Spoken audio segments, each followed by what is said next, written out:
Hola, muy buenas tardes a todas las personas que nos están acompañando esta tarde desde Facebook Live o en diferido por YouTube. Pues los invitamos hoy a una conferencia que tenemos con un invitado muy especial, nuestro querido Lorenzo Sanón, un amigo de nuestra casa espírita que es de talla internacional. Lorenzo es una persona brasilera que estuvo viviendo unos años aquí en Colombia y en este momento allá a medianoche en la ciudad de Stuttgart, Alemania, nos viene a traer una linda conferencia sobre la fe espírita en tiempos de transición. Lorenzo, pues, es espírita de toda la vida, es administrador de empresas y, pues, más que nada, nosotros tenemos un agradecimiento muy profundo con él, con todas las ayudas que nos ha dado para la fundación, nuestra fundación La Casa del Camino. Entonces, es una persona que tiene el corazón y el conocimiento necesario para esta conferencia que espero que todos ustedes disfruten. Entonces, pues, sin más preámbulos, te doy la palabra, Lorenzo.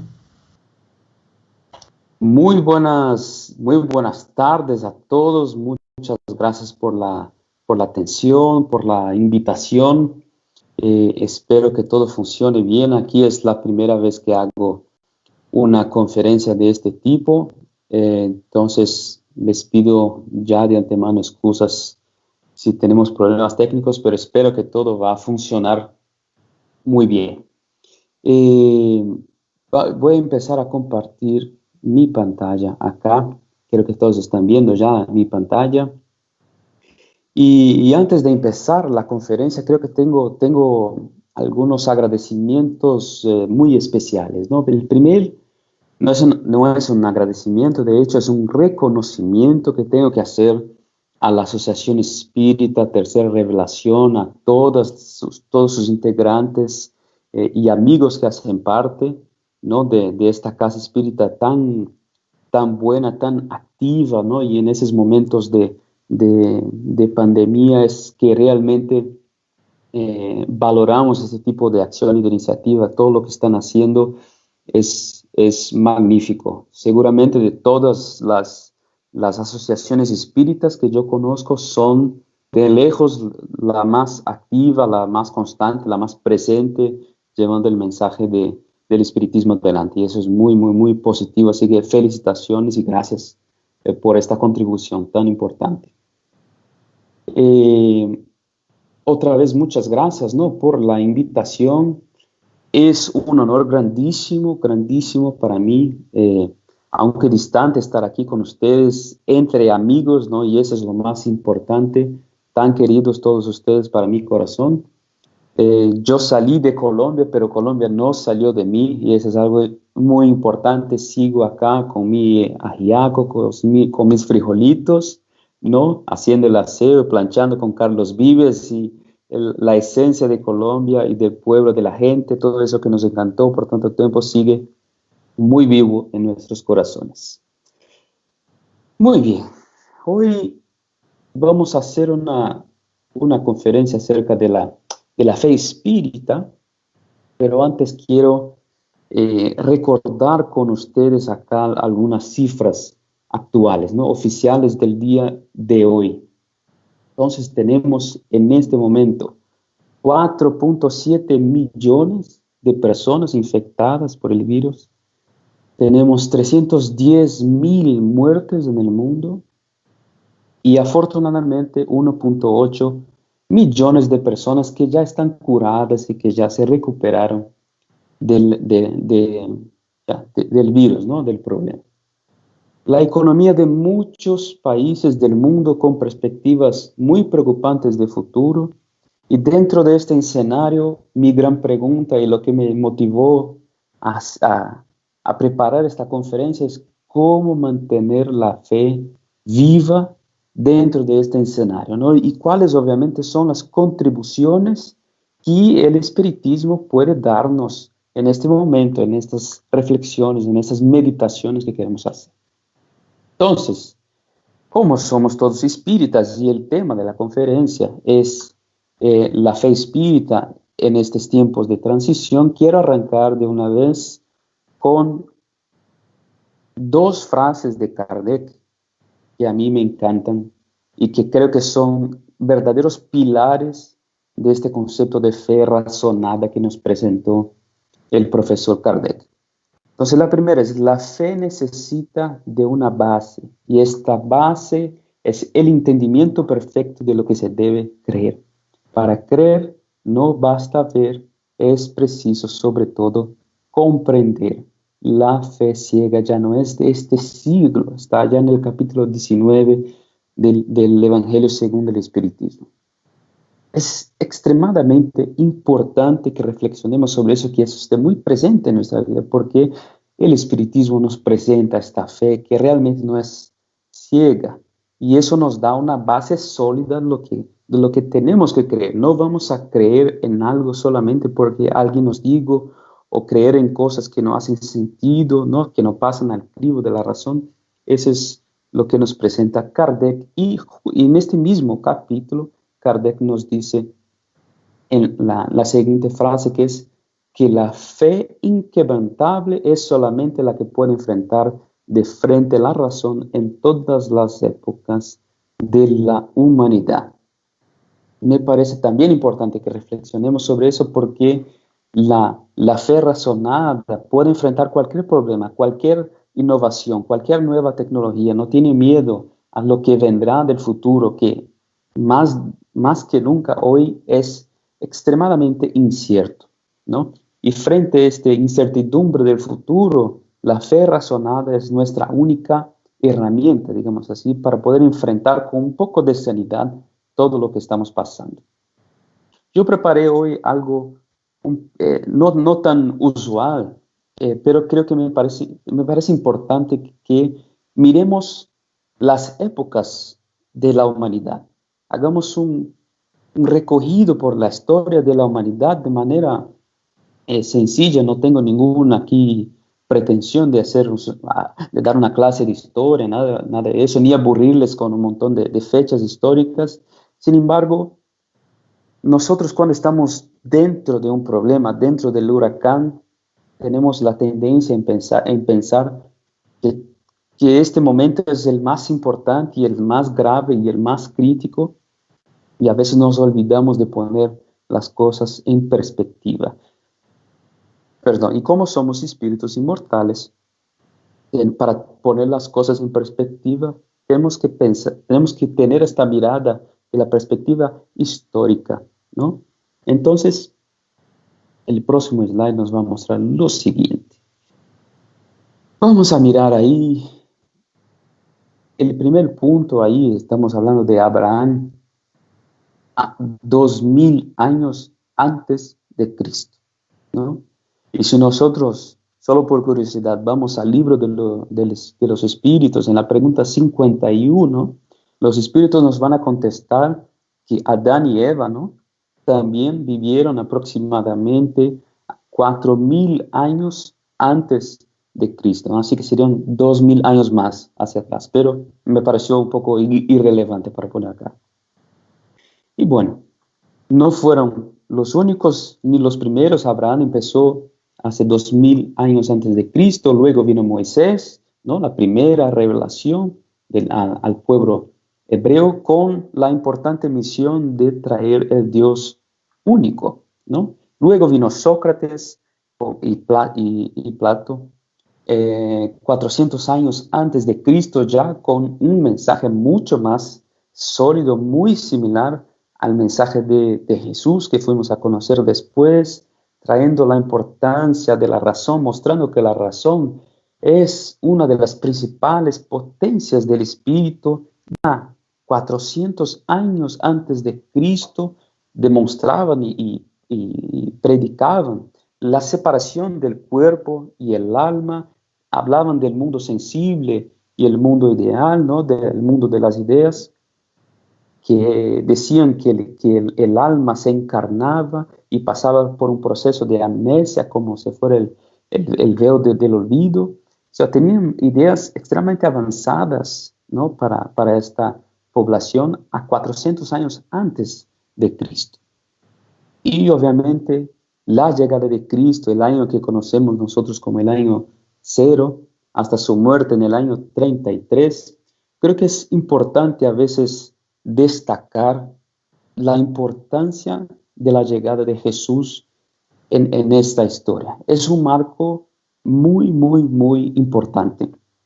Cuando nosotros leemos la obra de A Camino de la Luz del Espíritu Hermano, nosotros vamos a ver que el, el, perdón, que Jesús, que es el gobernador de nuestro orbe desde la creación del planeta. Nuestro planeta Tierra ni siquiera existía y Jesús ya era un espíritu puro. Dicen nuestros cientistas que el planeta existe a aproximadamente 4.5 mil millones de años. No son millones, son 1.000 millones de años.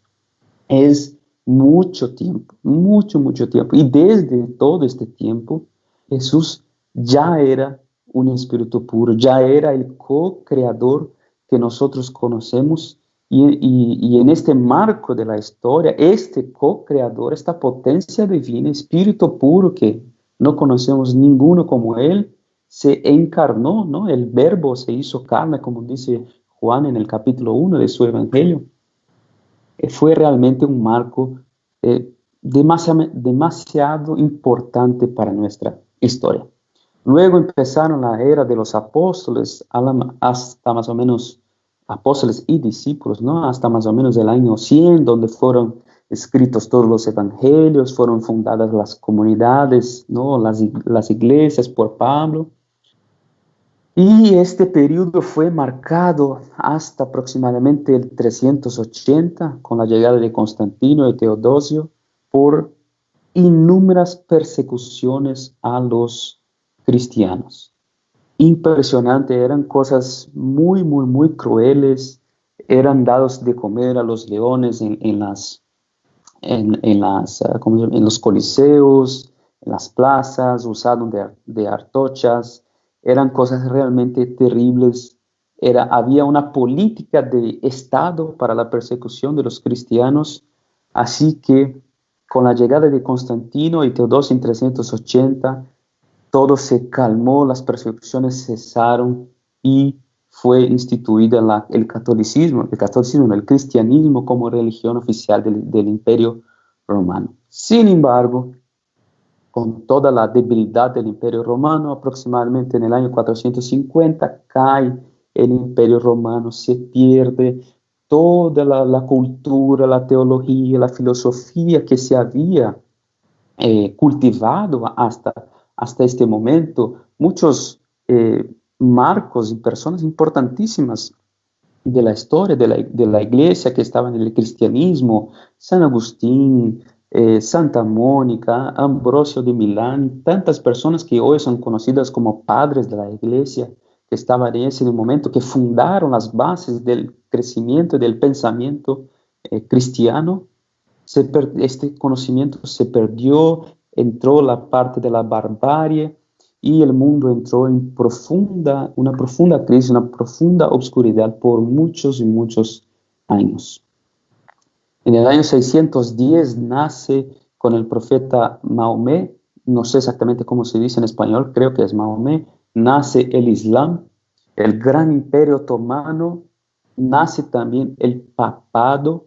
Sin embargo, los papas, con una mentalidad totalmente envuelta en cosas obscuras también, empiezan así las cruzadas y las cosas van de peor a peor a peor.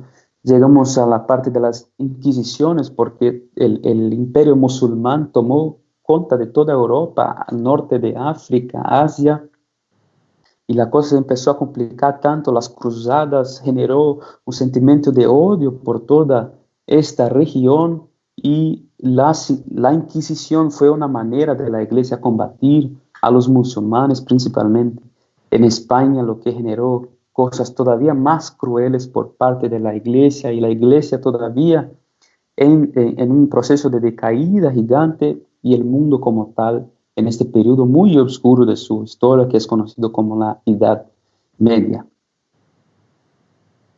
Por ahí, en el año de 1500 aproximadamente, hay una intervención divina. que es muy importante. De la misma forma que en el año 380 hubo una intervención divina.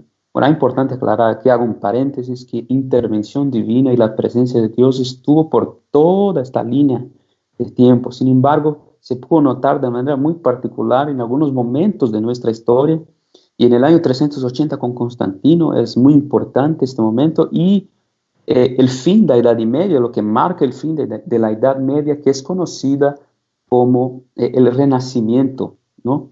Es muy importante esta época ahí que surgen los grandes, hay una avalancha de espíritus más adelantados que la gran mayoría que entran, que tratan de recuperar el arte, la teología, la filosofía, la cultura.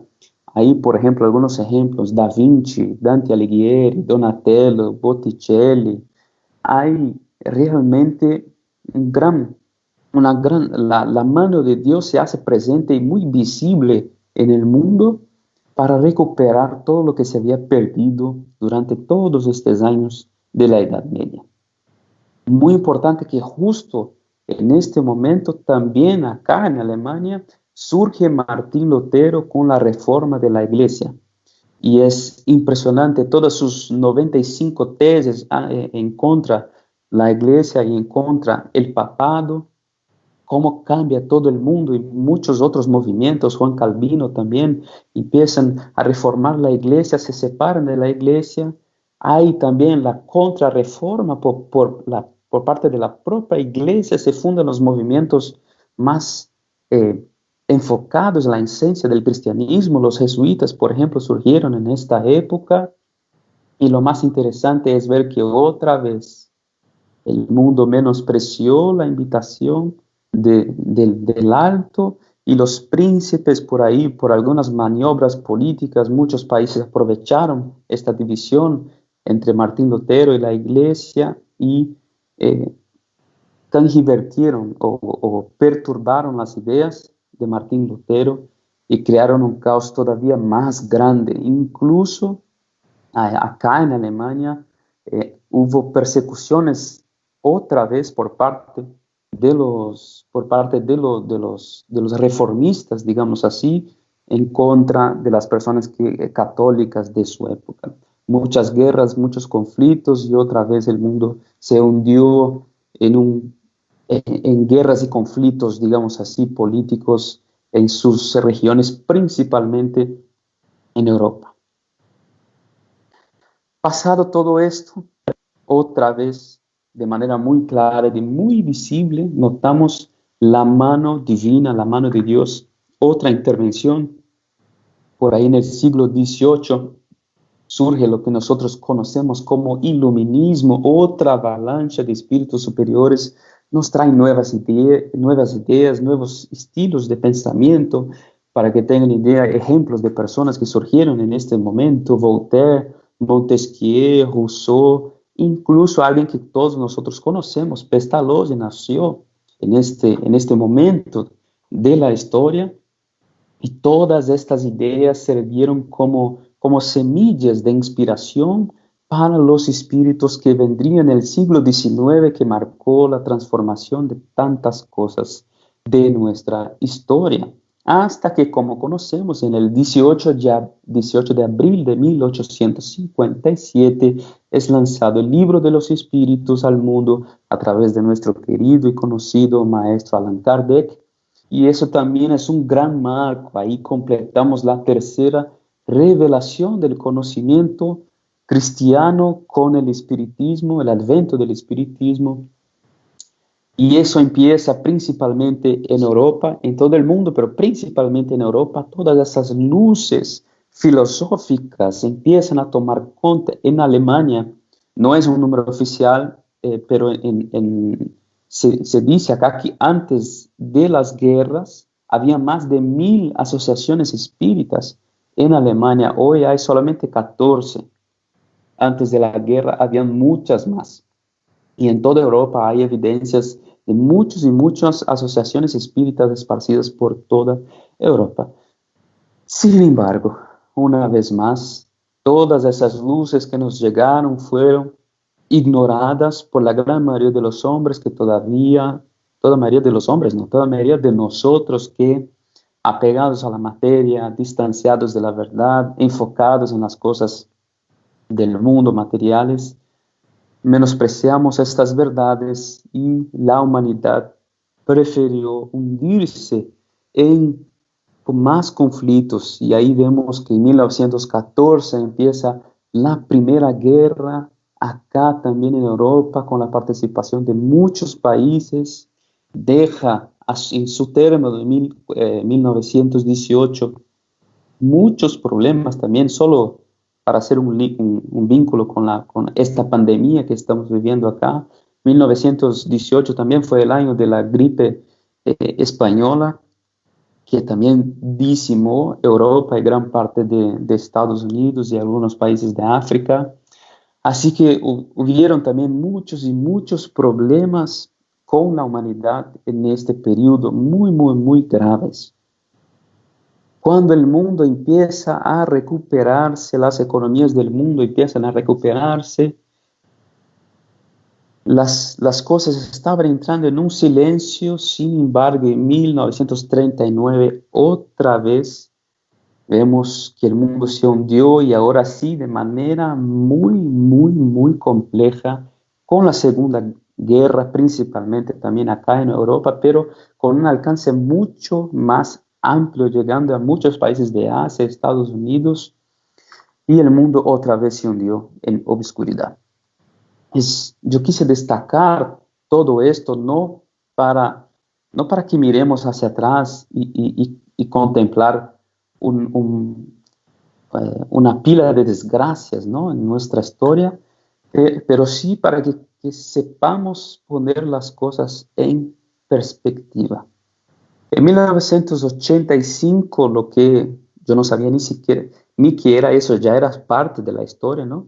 Pero ya como estamos todos a cada día más viejitos todos, en 1985 hasta 2000, es un marco que es conocido en la historia ya reciente como la era de la información, el surgimiento de los computadores, de la internet, y el mundo más do que nunca hoy está conectado. Yo me quedo pensando en el periodo de la Segunda Guerra o de la Edad Media, lo que pasaba en un pueblito de Alemania. No llegaba la información de lo que pasaba ahí a un pueblo de Brasil o de Colombia. Esas cosas no se compartían. Todos los problemas y los conflictos de las guerras eran muy aisladas.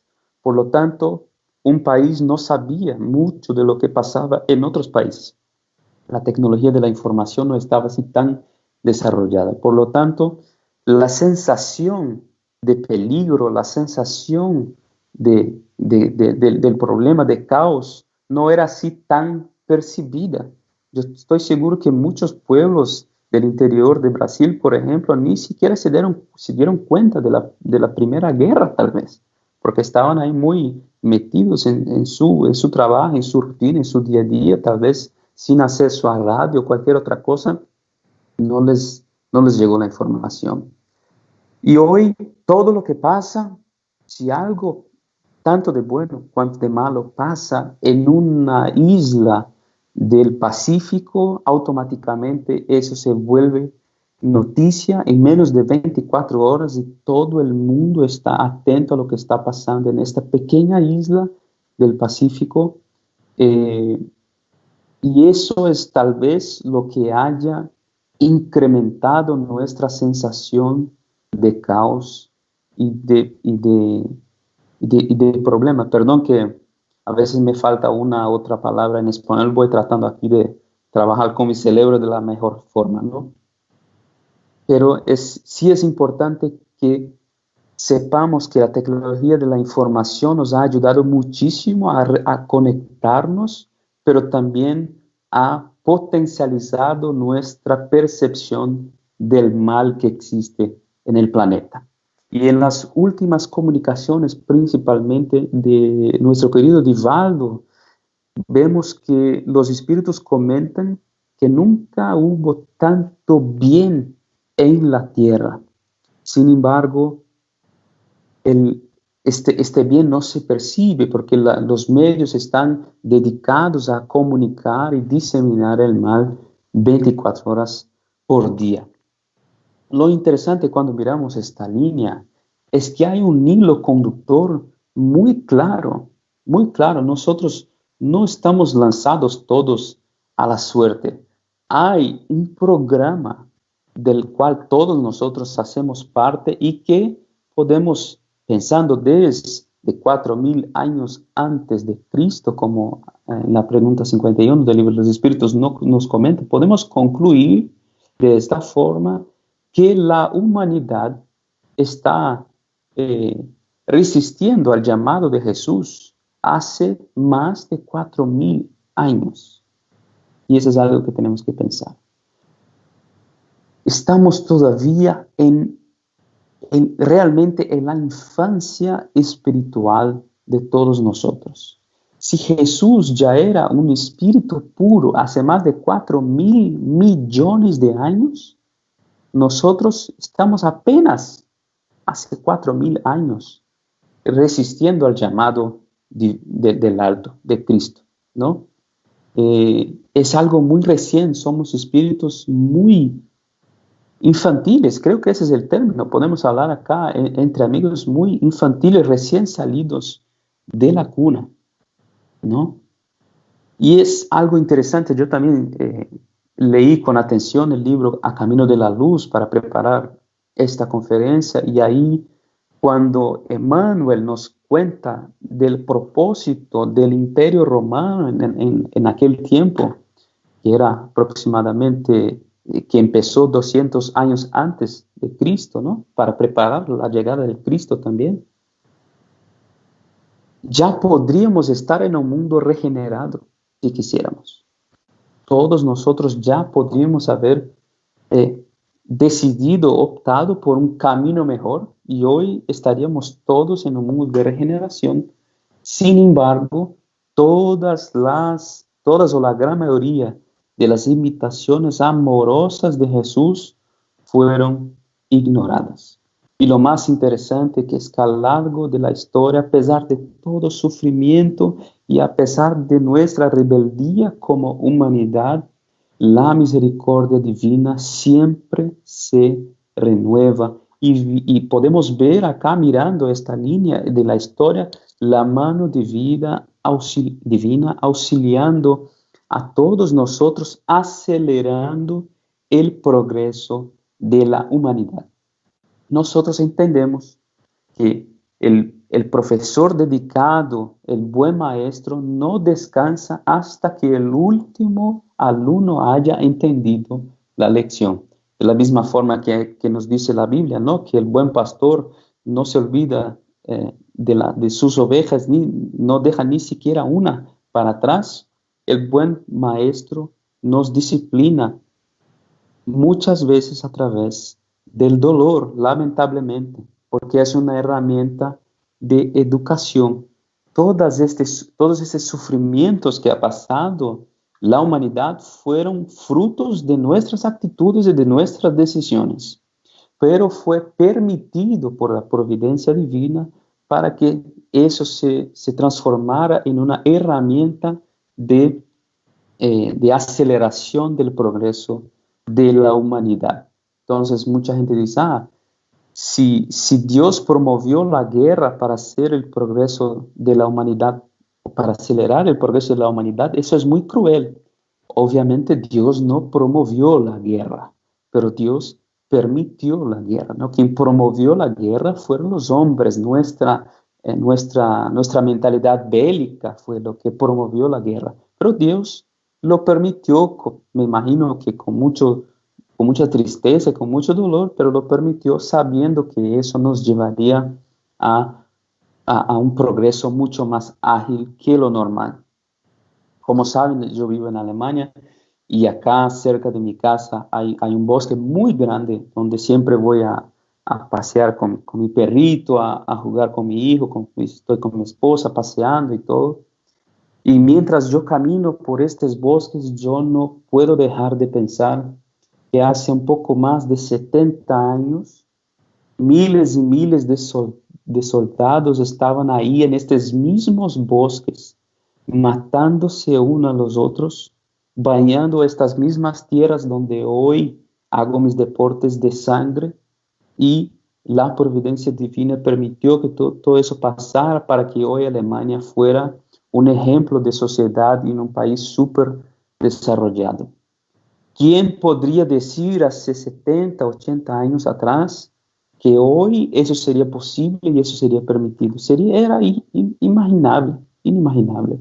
De la misma forma que hoy, principalmente todos los países de Latinoamérica que pasan por tantos problemas, miserias, problemas políticos, sociales, de diversos formatos, no tiene, o sea, nosotros con esta perspectiva no tenemos cómo imaginar, perdón, cómo estaremos dentro de 70, 80 años en el futuro. Seguramente mucho más desarrollados que hoy, y estoy seguro que eso es lo que la providencia divina desea y espera para todos nosotros.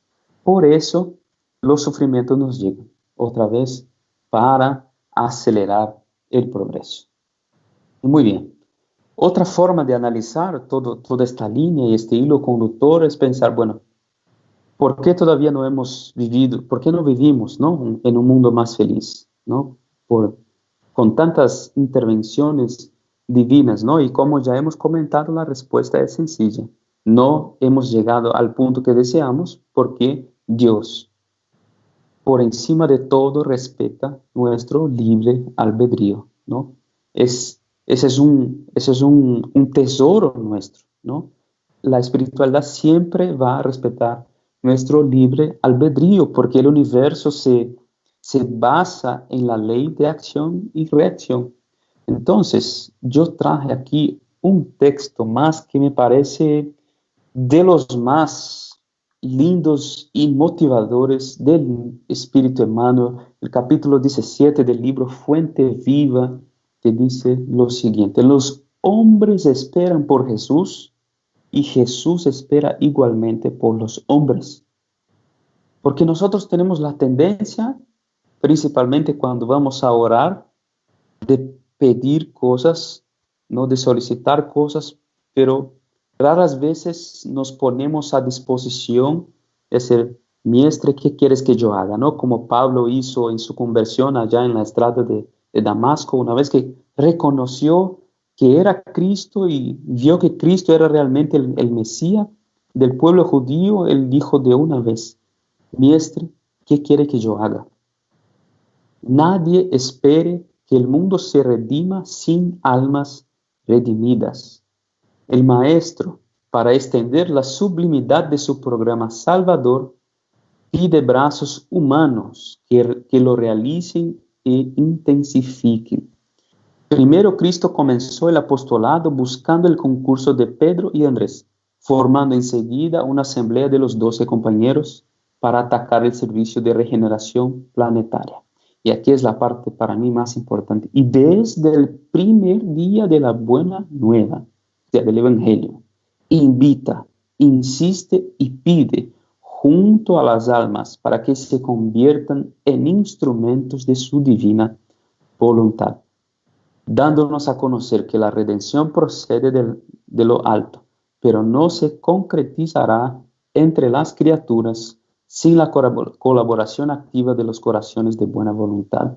Cristianismo significa Cristo en nosotros. Este mensaje del Espíritu Emmanuel es como que completa el pensamiento de que nosotros tenemos que ponernos a disposición de la espiritualidad que cumple la voluntad y los designios del Creador, obviamente regidos y coordinados por el Gran Maestro Jesús.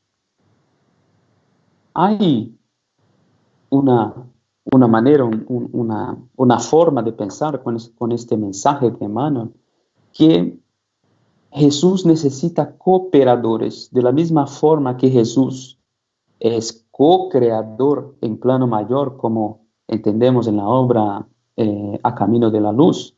Nosotros también somos invitados a ser co-creadores en plano menor, ¿no? Como aclara Emmanuel, sermos cooperadores de la obra del Cristo. Y yo seleccioné aquí la historia de la cura de Bartimeo. Está allá en el Evangelio de Marcos, capítulo 10, versículo 46.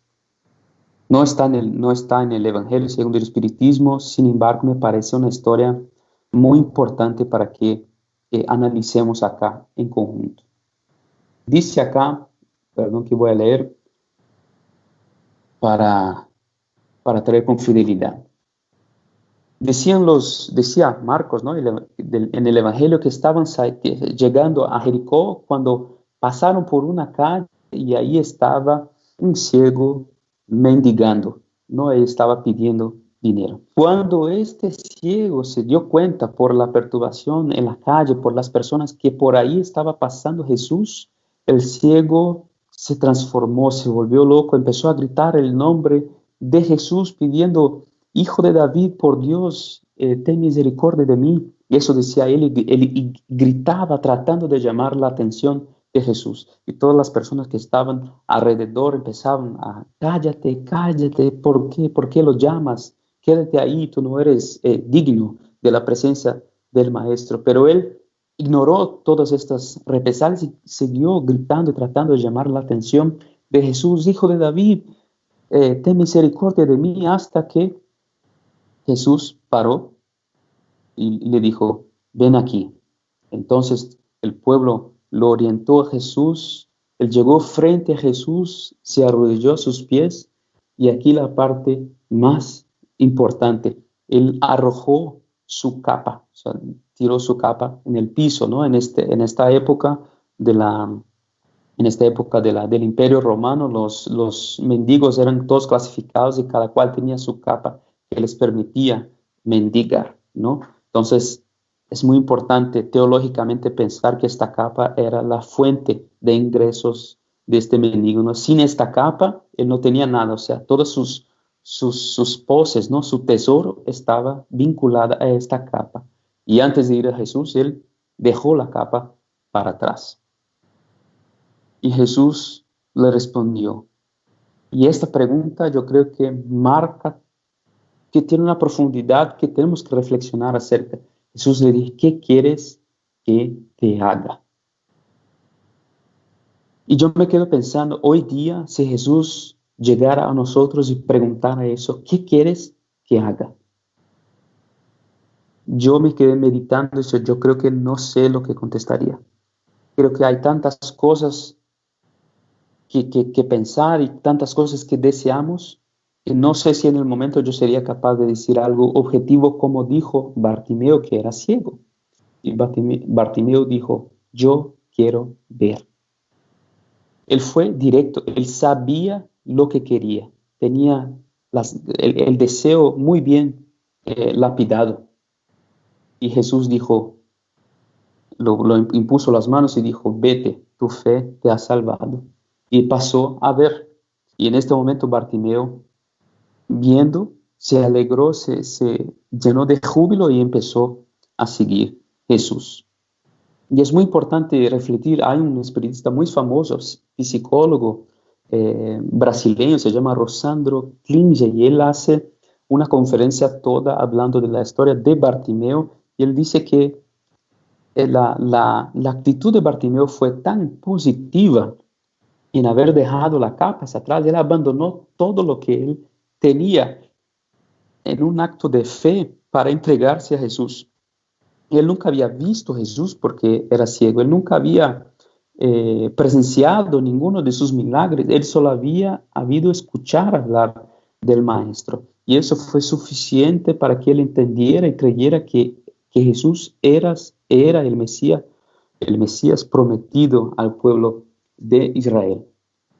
Y él sabía lo que quería y tenía ganas de transformarse. Tal vez lo que él pidió iba a complicar mucho más su vida, ¿no? Rosandro nos aclara con su análisis psicológica que Bartimeo ya era mucho más viejo, no era un jovencito, no tenía profesión, su vida siempre había sido mendigar. Cuando él pide para ver, él está pidiendo autonomía, está pidiendo fuerza, está pidiendo para que él a partir de este momento tome sus propias decisiones y no más sea guiado por otras personas, ¿no?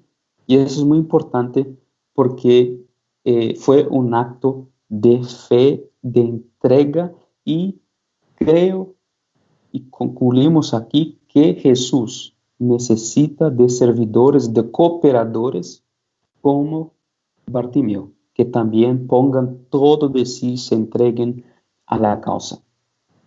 Pero resulta que para seguir, para cooperar con Jesús y servir la causa de Cristo necesitamos de mucha fe, ¿no? Aquí algunas reflexiones para nosotros. Un servidor sin fe es como un bombillo sin luz. Está ahí, pero no alumbra, ¿no? Falta algo, falta esta llama, falta esta emanación. La fe, además de mantener la llama de la esperanza prendida, también da significado y sentido al servicio, ¿no? Porque cuando la fe está prendida, todo sacrificio, toda donación, toda entrega, todo el dolor tiene un sentido profundo y pierde la relevancia ante la grandeza de la creación de Dios. Y aquí yo seleccioné otro, otro pedacito del Evangelio según el Espiritismo que me parece muy importante también, escrito por Kardec, que dice lo siguiente, hablando de la fe, ¿no? En otra acepción, se llama fe a la confianza que se tiene en el cumplimiento de una cosa, la certeza de alcanzar un objetivo. Entonces, más en el próximo slide voy a hablar de una interpretación nueva del Nuevo Testamento muy importante que hizo Haroldo Dutra, ¿no? Pero la parte importante, que es la segunda parte que está en rojo, que dice, ella tiene una base que es el punto de apoyo en la inteligencia y en la comprensión de las cosas y está cerca de llegar al fin. Y por eso sabe esperar, ¿no? Es muy importante que la fe, como dice acá en el próximo slide, voy a pasar de una vez, tiene una diferencia de significados. En el Nuevo Testamento, en todas las antiguas traducciones, nos aclara Haroldo Dutra que la palabra traducida del griego al portugués o al español era la palabra equivocada, no era la palabra realmente que había usado los evangelios originales. Entonces, no es que la fe no significa creer, significa confiar. Y eso es, a pesar de parecer sutil, es totalmente importante, porque una cosa es creer que Dios existe. Esa es una manera de creer. O sea, creemos que Dios existe, creemos que los espíritus existen. Pero ¿cuál es la consecuencia de esta creencia? O sea, no son una y otra la misma cosa. La consecuencia de creer es confiar. Entonces, cuando yo entiendo los atributos de la divinidad, yo paso a confiar en Dios, en la providencia divina, en la grandeza de Jesús, en sus apostolados, en su mensaje, en el Evangelio. Confiar tiene mucho más que ver con la fe que nos enseña el Evangelio que creer. Y eso es muy interesante porque aquí Haroldo nos dice algo lo siguiente. ¿Cómo confiar es la palabra más adecuada? La confianza siempre tiene algunos prerequisitos. Si no hay un relacionamiento previo entre las dos partes, es imposible tener confianza.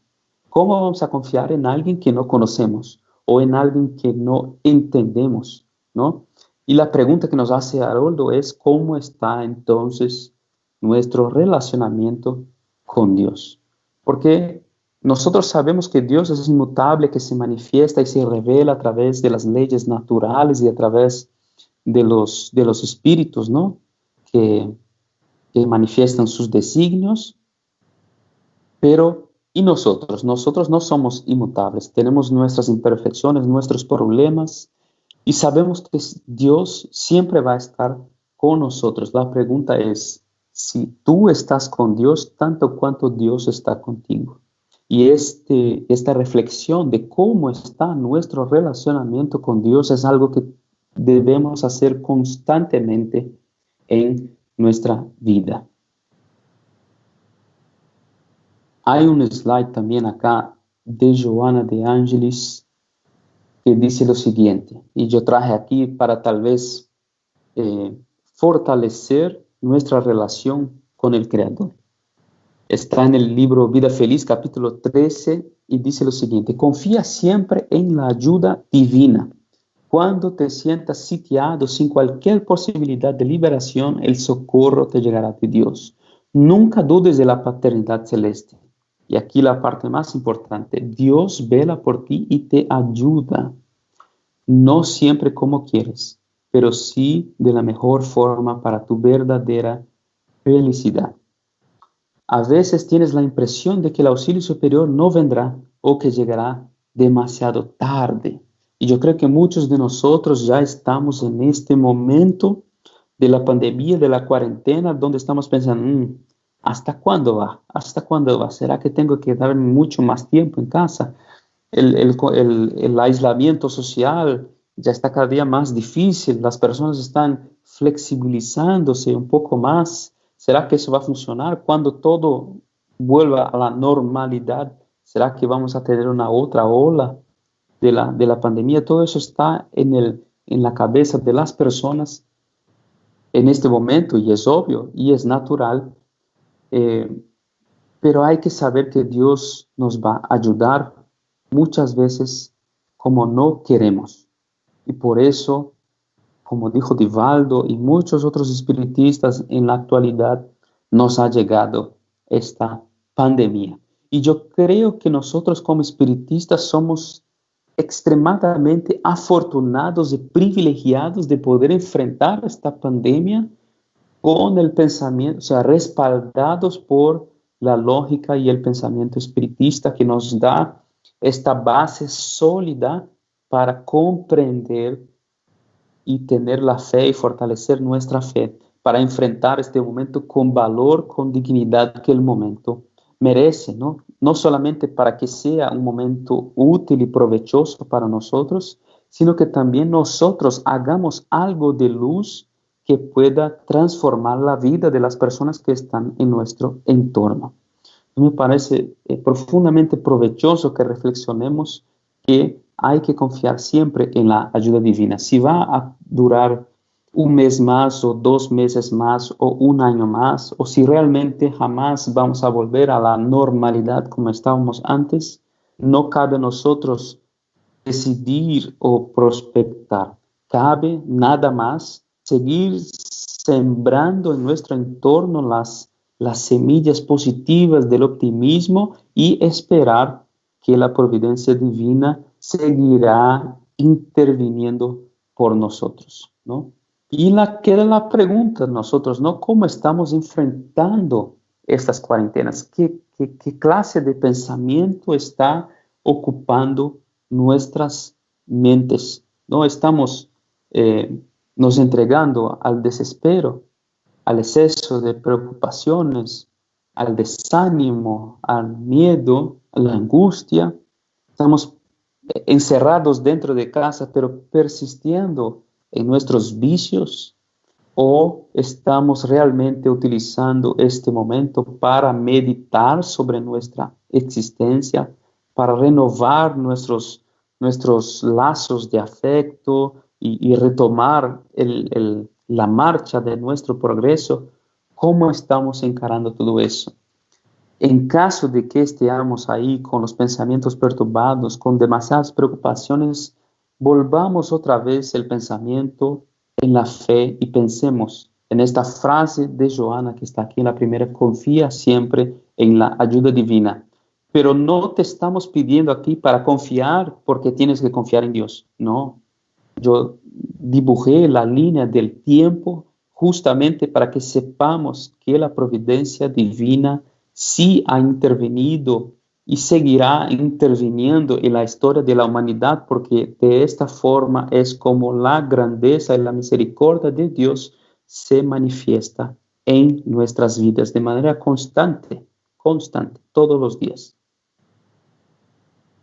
Y yo también dibujé esta línea para que nosotros entendamos que la pandemia es no más que un capítulo más de la historia nuestra, de la humanidad, y esperemos todos que esto sea provechoso.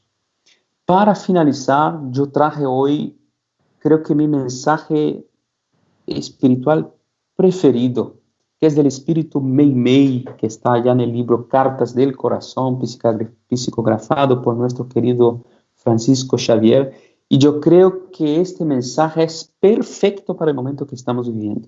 Es consolador, es instructivo, es motivador, y quiero leer con ustedes acá y que meditemos en cada palabra, en cada frase. No pierdas tu fe entre las sombras del mundo. Aunque tus pies estén sangrando, sigue enfrente, erguiendo la fe por luz celeste encima de ti mismo. Cree y trabaja. Esfuérzate en el bien y espera con paciencia. Todo pasa y todo se renueva en la tierra, pero lo que viene del cielo permanecerá. De todos los infelices, los más desdichados son los que perdieron la confianza en Dios y en sí mismos, porque el mayor infortunio es sufrir la privación de la fe y proseguir viviendo. Eleva pues tu mirada y camina, lucha y sirve, aprende y adelántate. Más allá de la noche brilla un nuevo amanecer. Hoy es posible que la tempestad te maltrate el corazón y te atormente el ideal, provocándote la aflicción o amenazándote con la muerte. No te olvides, sin embargo, que mañana será otro día. Lindo este mensaje, y con este lindo mensaje quiero finalizar y agradecer a todos ustedes por la atención y por el cariño, y esperamos que estas palabras sencillas puedan haber sido el bálsamo consolador y el alimento que fortalecerá la fe mía y de todos ustedes para que enfrentemos este momento con dignidad, con valor, con la verdadera prueba de que amamos a Cristo y que trabajamos por Cristo. Un abrazo grande, muy especial a todos ustedes de la Tercera Revelación. No, muchísimas gracias a ti, Lorenzo. En serio que volverte a escuchar con esa sensibilidad que siempre tienes en tu corazón es muy grato para todos nosotros, para todas las personas que nos acompañaron, y con este mensaje que nos dejas, que es principalmente de una fe que realmente es confianza, de saber qué es lo que queremos y de saber que cuando estamos seguros de que Dios está ahí, pues nada malo va a pasar, ¿no? Te agradecemos mucho por tu mensaje, por las vibraciones que nos da el día de hoy. Y bueno, pues les invitamos a todas las personas que estuvieron en esta conferencia para que nos sigan acompañando en las actividades de nuestra Casa Espírita por Tercera Revelación en Facebook, en YouTube, y también para invitarlos a que vean por YouTube y por Facebook la página de Kardec Latino, en la cual nuestro amigo Lorenzo coloca de vez en cuando unos videos con reflexiones siempre espíritas. Entonces, pues no siendo más, muchísimas gracias, Lorenzo, y a todos ustedes por su presencia. Un gran abrazo a todos.